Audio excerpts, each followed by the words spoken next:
రూపాయల పెన్షన్లు ఈ రోజు మీకు పంపిణీ చేశారు కదా, సార్ దీని పట్ల మీ ఫీలింగ్ ఏంటి? ఏం లే, బాగానే ఇచ్చిండారు వాళ్ళకి, బాగా ఉంది. ఇబ్బందులు ఏమలే, అంతకుముందు ఇబ్బందులు పడతా ఉన్నాం. ఇప్పుడు ఇబ్బందులు లే, ఇంటికి వచ్చి ఇచ్చారు. 7,000 ఇచ్చారు. 6 గంటలకు వచ్చేసారు. 6 గంటలకు ఇచ్చేసారు. అయితే దివ్యాంగులకు సైతం ఇంత ముందు జగన్ గారి హయాంలో కేవలం 3,000 రూపాయలు ఇచ్చారు. ఇప్పుడు ఒకేసారి డబుల్ చేసి 6,000 రూపాయలు పంపిణీ చేస్తున్నారు కదా, ఇక మీద పెన్షన్లు, అది మీకు ఎట్లా అనిపిస్తుంది? మంచి పనే సార్, దాని ఇబ్బంది ఏం లేదు, బాగానే ఇస్తున్నారు. దాని గురించి ఏం బాధ, అంతకుముందు బాధలు పడుతూ ఉన్నాం. ఇంటికి వచ్చి ఇస్తున్నారు, దాని గురించి బాధ ఏం లేదు సార్.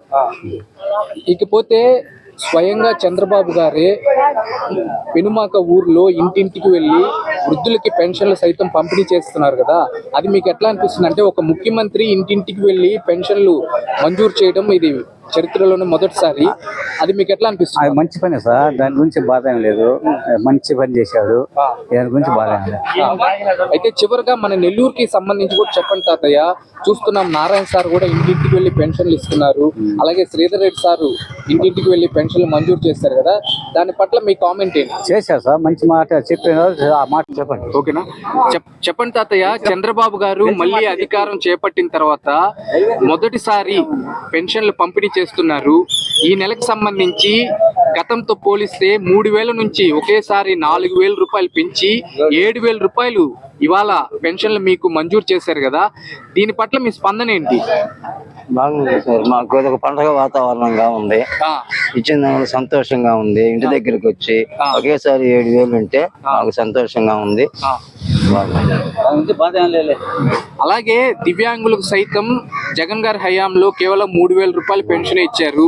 ఇప్పుడు ఒకేసారి డబుల్ చేసి దానికి రెట్టింపు చేసి 6,000 రూపాయలు పంపిణీ చేస్తున్నారు కదా, దాని పట్ల మీ స్పందన ఏంటి తాతయ్య? వాళ్ళకి కూడా మంచిదే కదా, డబ్బులు చేసి 6,000 ఇస్తున్నారు అంటే గొప్పతనమే, మంచిది, బాగుంది.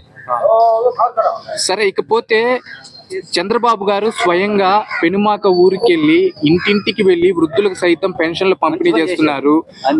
స్వయంగా ఒక ముఖ్యమంత్రి ఇంటింటికి వెళ్ళి పెన్షన్లు అందజేయడం ఈ చరిత్రలోనే మొదటిసారి, దీని పట్ల మీ కామెంట్ ఏంటి తాతయ్య? మంచిది, ఆయన పోయడం అనేది గొప్పతనం కదా, అభిమానస్తుడు, అభిమానంతోనే పోయాడు, నలుగురు చూడాలి చూసి ఇయ్యడం అనేది గొప్పతనం, మంచిది. అయితే చివరిగా మన నెల్లూరు సంబంధించి కూడా చెప్పండి. శ్రీధర్ రెడ్డి సార్ కూడా ఇంటింటికి వెళ్ళి పెన్షన్లు పంపిణీ చేస్తున్నారు, నారాయణ సార్ కూడా అదే పనిని కొనసాగిస్తున్నారు, దాని పట్ల మీ భావన ఏంటి? శ్రీధర్ రెడ్డి గారు మాకు ఉపనయించు, మాకు అభిమానస్తుడు, ఆయన మంచివాడు, వర్కరు, బాగా చేస్తాడు, తిరిగి చేస్తాడు. ఓకేనా, చెప్పండి తాతయ్య. చంద్రబాబు గారు మళ్ళీ అధికారం చేపట్టిన తర్వాత మొదటిసారి పెన్షన్ల పంపిణీ విషయంలో గతంలో 3,000 రూపాయలు ఇస్తున్నారు జగన్ గారి హయాంలో, ఇప్పుడు ఒకేసారి 4,000 రూపాయలు పెంచి ఈ నెలకి 7,000 రూపాయలు పెన్షన్ పంపిణీ చేశారు కదా, అది మీకు ఎట్లా అనిపిస్తుంది? ఆయన మీటింగ్ లో చెప్పాడు కదా, ఇవి 3 నెలలు కలిపి, నెల కలిపి, మొత్తం కలిపి జులై 1న ఫస్ట్ నెలలో 7,000 రూపాయలు ఇస్తానని చెప్పాడు. చంద్రబాబు నాయుడు పరిపాలన బాగుంది, ప్రజలు బాగా నచ్చారు, బాగా ముస్లిం ముతక అందరూ బాగా నచ్చి పింఛన్లు తీసుకుంటున్నారు, అన్ని మంచి సహాయం చేస్తున్నాడు. ఆయన ఏదో ఈ జీవితాంతరం ఆయన సీఎం గా ఉండాలని మేము కోరుతున్నాం. కానీ ఈ రోజు ఎంతమంది ముస్లిం ముతక ఇస్తామన్నాడు, 7,000 రూపాయలు సహాయం చేస్తాడు. మరి ఆగస్టు నెల నుంచి వచ్చి, మరి ఆగస్టు నెల 1వ తేదీ నుంచి మళ్ళీ మామూలుగా 4,000 రూపాయలు, 3,000 కాక జగన్ ఇచ్చింది 3,000 కాక 1,000 రూపాయలు పెంచి 4,000 రూపాయలు ఆగస్టు నెలలో ఇస్తున్నాడు. స్వయంగా పెనుమాక ఊర్లో చంద్రబాబు గారే ఇంటింటికి వెళ్ళి పెన్షన్లు పంపిణీ చేస్తున్నారు వృద్ధులకు సైతం. అంటే ఒక ముఖ్యమంత్రి స్వయంగా ఇంటికి వెళ్ళి పెన్షన్లు అందజేయడం ఇదే మొదటిసారి, అది మీకు ఎట్లా అనిపిస్తుంది తాతయ్య? మొదటిసారి చేయటం అంటే ఇప్పుడు పేదలు ముసలోళ్ళు ఎక్కడ పోలేక, ఎక్కడ తిరగలేక మంచాన పడిపోయి, ఏదో మన చంద్రబాబు నాయుడు గెలిపిస్తే మనకి సహాయం చేస్తాడు, మనకి ఇంటింటికి పింఛన్ ఇస్తాడు. 7,000 రూపాయలు లెక్కన ఈ నెల జూలై 1 నుంచి 7,000 సహాయం చేశాడు.